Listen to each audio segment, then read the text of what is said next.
श्री गणेशाय नमः.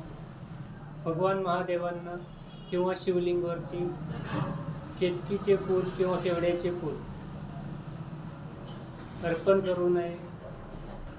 केतकीचे फूल महादेवांच्या पूजेमध्ये वापरले जात नाही, कारण की केतकीच्या फुलास महादेवांचा श्राप आहे. केतकीचे फूल जे आहे हे असत्य किंवा खोटं बोलल्यामुळे, असत्याची बाजू घेतल्यामुळे महादेवांनी केतकीच्या फुलास श्राप दिला होता. तेव्हापासून केतकीचे फूल महादेवाच्या पूजेमध्ये वापरले जात नाही. त्यामागील जी कथा किंवा स्टोरी आहे, एकदा ब्रह्मदेव आणि विष्णुदेव किंवा ब्रह्माजी आणि विष्णूजी यांच्यामध्ये श्रेष्ठत्वावरून वाद झाला. ब्रह्मा म्हणू लागले की मी श्रेष्ठ, विष्णू म्हणू लागले की सर्व देवामध्ये मी श्रेष्ठ. तर या श्रेष्ठत्वावरून ब्रह्मा आणि विष्णू यांच्यामध्ये वाद झाला. त्यावेळेस महादेवांनी एक प्रचंड भव्य दिव्य असे ज्योतिर्लिंग तयार केले आणि सांगितले की जो कोणी याचा आरंभ,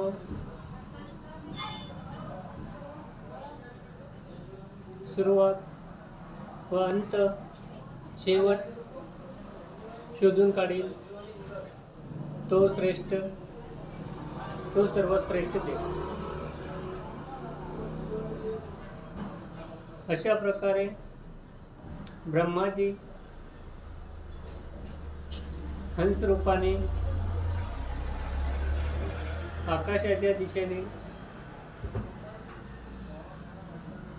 शोध घेण्यासाठी निघाले. तसेच विष्णूजी वराह अवताराने खालच्या दिशेने शोध घेण्यासाठी निघाले. 500 वर्ष ब्रह्मा आणि विष्णू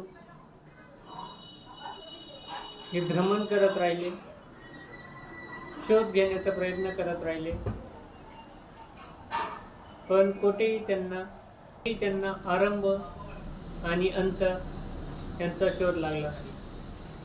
ब्रह्माजी आपल्यासोबत येताना केतकीचे फूल सोबत घेऊन येतात.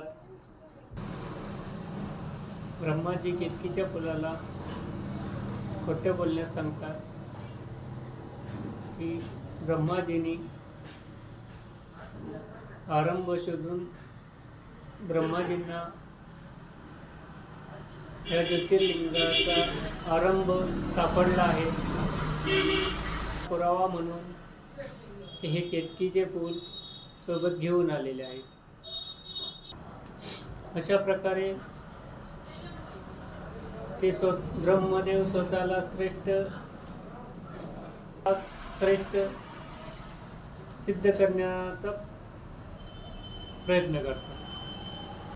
पण अंतर्यामी भगवान महादेवांना जेव्हा हे लक्षात येते, त्यावेळेस ते अतिशय क्रोधित होतात आणि केतकीचे फूल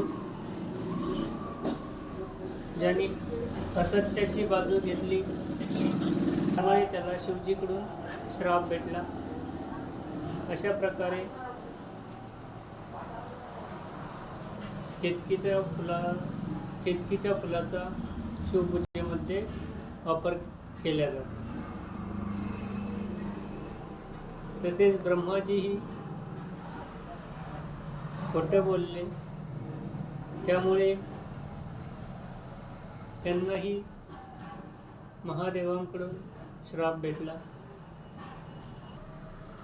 त्यामुळे ब्रह्माजी असत्य किंवा खोटं बोलल्यामुळे त्यांना शाप मिळाला की पृथ्वीवरती कोणीही त्यांची पूजा करणार नाही.